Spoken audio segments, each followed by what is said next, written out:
میری بات کو آپ سمجھیں، اس کو آپ ذہن میں بٹھائیں کہ اسلام وہ دین ہے جس کے بارے واضح لفظوں میں آ گیا ان الدین عند اللہ الاسلام، کہ اللہ کے نزدیک دین صرف ایک ہی معتبر ہے، اس کا نام اسلام ہے۔ کوئی دوسرا دین چلے گا نہیں۔ جیسا مرضی کو بندہ کہے کہ میں فلانا ہوں، میں ٹمگانا ہوں، میں یہ ہوں، میں وہ ہوں، وہ جو بھی ہے، دین جس کو اللہ نے ماننا ہے، جس دین کی سند چلنی ہے، جس دین پر ابھی عمل کیا ہوا قبول ہونا، وہ دین اسلام ہے۔ اس کے علاوہ ساری زندگی کی عبادتیں بھی بندے کے منہ پر ماری جائیں گی جس کے دل میں اسلام نہیں ہے۔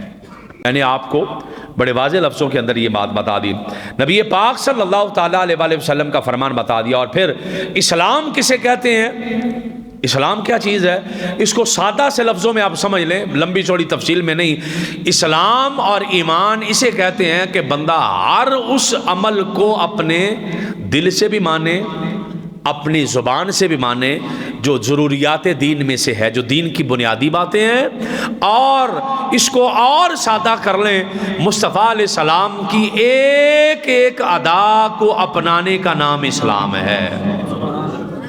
یہ اسلام ہے۔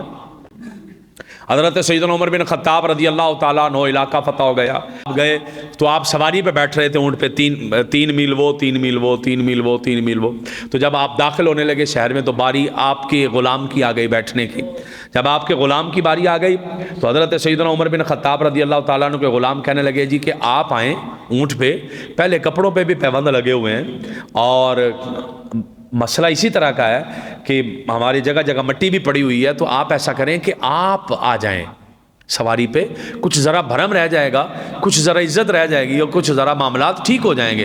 جب حضرت سیدنا عمر بن خطاب رضی اللہ تعالیٰ عنہ نے یہ بات سنی نا، تو لفظ لکھے ہوئے ہیں کتابوں کے اندر، آپ نے فرمایا بے شک ہم ذلیل و رسوا قوم تھے، اللہ نے اسلام کے ذریعے ہمیں عزت دی ہے، اللہ نے ہمیں اسلام کے ذریعے عزت دی ہے۔ پس جب ہم عزت طلب کریں گے اس چیز کے ذریعے جو اسلام میں نہیں ہے تو ہمیں عزت نہیں ملے گی۔ ہماری ساری عزتیں اسی میں ہیں جو ہمیں مصطفیٰ کریم دے کر گئے ہیں، اس پر عمل کرنے میں عزت ہے، اس کو چھوڑ دینے میں عزت نہیں ہے۔ تو آپ نے فرمایا عزت اسی میں ہے کہ میں پہلے بیٹھا ہوں، اب تو بیٹھے گا، عدل میں، انصاف میں، عزت اسی میں ہے۔ اب تو بیٹھ، میں لگام پکڑ کے جاتا ہوں، مہار پکڑ کے جاتا ہوں۔ آپ گئے، وہ سامنے والے جو دروازہ نہیں کھول رہے، انہوں نے دیکھا کہ آگے سے رکاب نکیل پکڑی ہے، مہار پکڑی ہے اور آ رہا ہے، تو کسی جو انجانے لوگ تھے انہوں نے کہا یہ ایک کالا سیاہ حبشی مسلمانوں کا حکمران ہے، وہ اوپر جو غلام بیٹھا ہوا تھا۔ تو جو پڑے ہوئے لوگ تھے انہوں نے کتاب کھول کر بتایا، انہوں نے کہا کہ نہیں یہ وہ نہیں ہے، بلکہ بادشاہ وہ ہے جس نے آگے سے نکیل پکڑی ہوئی ہے۔ آپ کو کیسے پتا چلا؟ کہ ہماری کتابوں میں لکھا ہے جو بیت المقدس کو فتح کرنے آئے گا اس نے اونٹنی کی مہار پکڑی ہوگی، اس کا غلام اونٹنی کے اوپر بیٹھا ہوگا۔ تو عزت کس میں تھی؟ اوپر بیٹھنے میں کہ نیچے آنے میں؟ عزت نیچے آنے میں تھی۔ وہ کتاب جو بتا رہی ہے وہ سچی کب ہو رہی ہے؟ کہ جب حضرت عمر بن خطاب نیچے آ رہے ہیں۔ تو عزت اسلام پر عمل کرنے میں ہے۔ عزت یہ نہیں ہے کہ میں یہاں بیٹھ گیا ہوں تو عزت ہے، نہیں، عزت یہ ہے کہ اگر میں اسلام پر عمل کر رہا ہوں تو عزت ہے، بس ختم۔ عزت برادریوں میں رکھی ہے ایسا تو کچھ نہیں ہے۔ عزت قوم کا، میں فلانی قوم کا تو میری بڑی عزت ہے، بھائی ایسا تھوڑی ہے۔